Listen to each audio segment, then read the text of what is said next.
Surah At-Taqwir.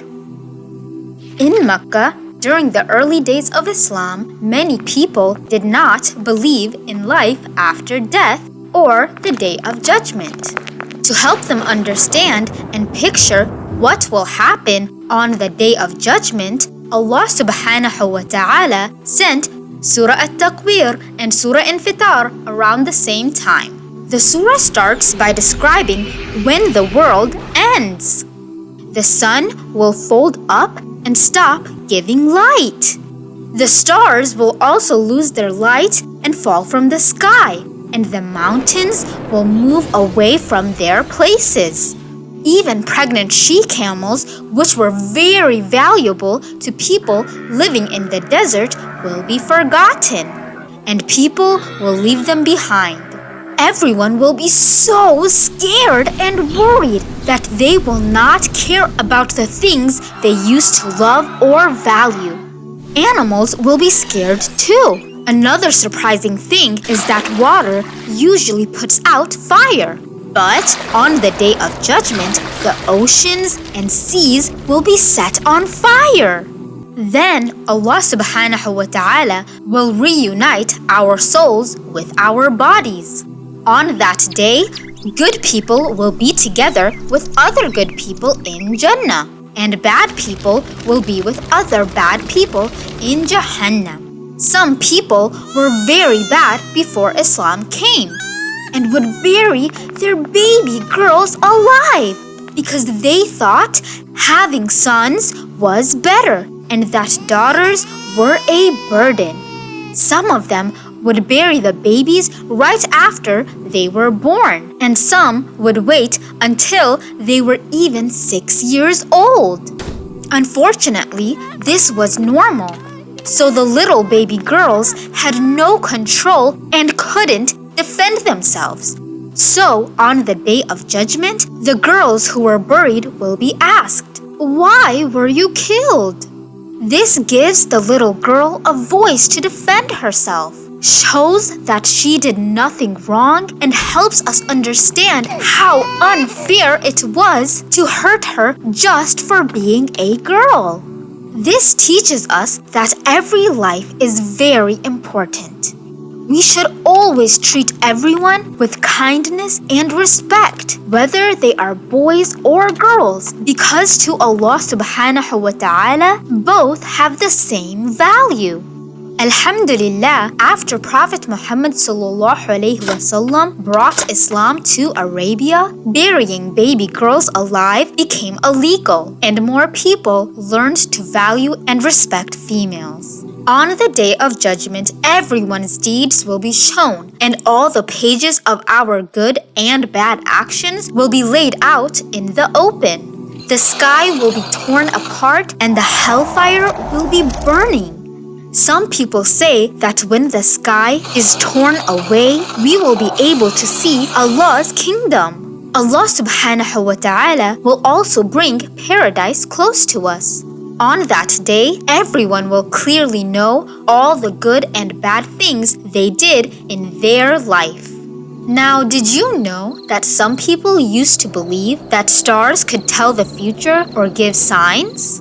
They believed that when a star twinkled, it meant something was about to happen. And some even thought that Prophet Muhammad sallallahu alaihi wasallam got his knowledge from the stars like a fortune teller. So in this next part of Surah At-Taqwir, Allah subhanahu wa ta'ala decided to swear by the stars that appear and disappear, which moves quickly and hides themselves. Allah subhanahu wa ta'ala is talking about twinkling stars and shooting stars here, and He swears by them to show that He controls them. They appear, then disappear, and Allah is the one who makes them do that. The stars cannot tell us anything about the future because only Allah subhanahu wa ta'ala knows everything. Allah subhanahu wa ta'ala then also swears by the night as it begins to get dark and the dawn when the sun starts to rise, as it starts to breathe. It's as if the night is going away and the day is breathing and coming to life. When the sun rises, the stars disappear and the night goes away. Allah subhanahu wa ta'ala is showing us how He makes the world change from night to day and controls everything in it, including what we can see and what we cannot. Another thing that Allah subhanahu wa ta'ala controls are the angels that He created. In Surah At-Taqwir, He mentions a special angel named Angel Gabriel or Gabriel, peace be upon him. Allah subhanahu wa ta'ala chose him to bring messages to the prophets, one of them being Prophet Muhammad sallallahu alayhi wasallam. In this surah, he says that the Quran is a message from the honorable angel Jibril alayhi salam, who has special power and high status from his Lord Allah subhanahu wa ta'ala. In the heavens, everyone obeys and trusts him. Now Jibril alayhi salam visited the Prophet many times, revealing the exact words of Allah subhanahu wa ta'ala, which is now known as the Holy Quran. But many of the people did not believe him and called the Prophet crazy. So Allah subhanahu wa ta'ala said in the Quran, "O people, your companion, Prophet Muhammad sallallahu alayhi wasallam, is not crazy. He saw Jibril clearly on the horizon. The horizon is where the sky and earth meet far away, and that's where he saw Angel Gabriel clearly. He wasn't imagining things or making them up." Allah subhanahu wa ta'ala then tells us that Prophet Muhammad sallallahu alayhi wasallam did not hide or keep any of the knowledge that he got from us. He would share everything with the people, unlike fortune tellers or magicians who only share secrets if you pay them. Prophet Muhammad sallallahu alayhi wasallam was generous in his teaching everyone the truth. Some evil people would also say that the Quran was from the devil, but Allah subhanahu wa ta'ala said clearly that that is not true in the next verse. Then Allah subhanahu wa ta'ala asks us to think, where are you headed? Are you heading to go to heaven or the painful hellfire? Allah subhanahu wa ta'ala shows us the truth and gives us guidance through the Holy Quran. The Quran is a reminder for everyone in the world, especially for those who want to follow the right path. But you can only follow it with the blessing of Allah subhanahu wa ta'ala. We have to remember that we have to put in effort and rely on Allah subhanahu wa ta'ala.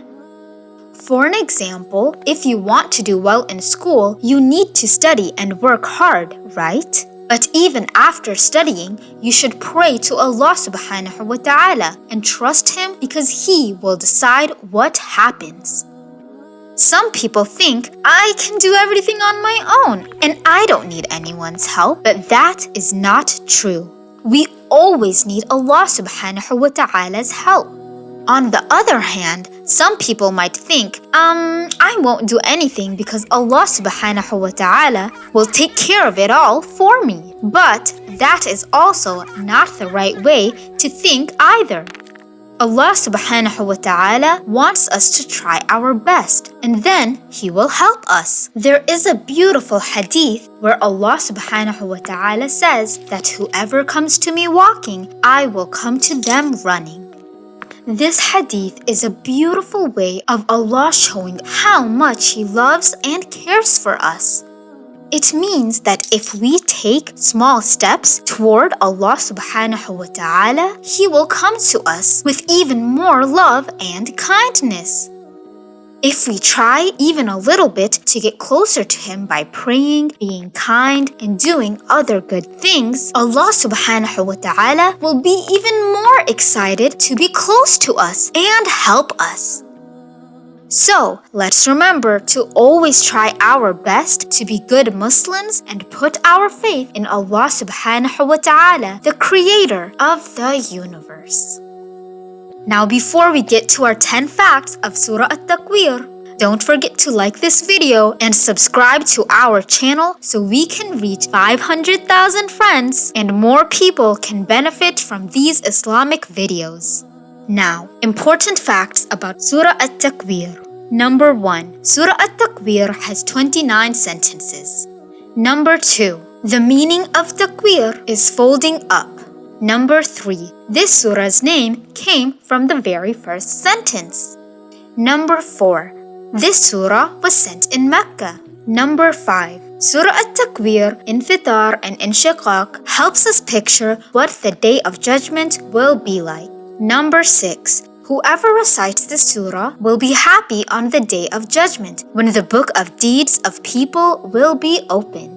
And finally, number 7, you should recite Surah At-Taqwir if you want Allah subhanahu wa ta'ala to show you mercy on the Day of Judgment.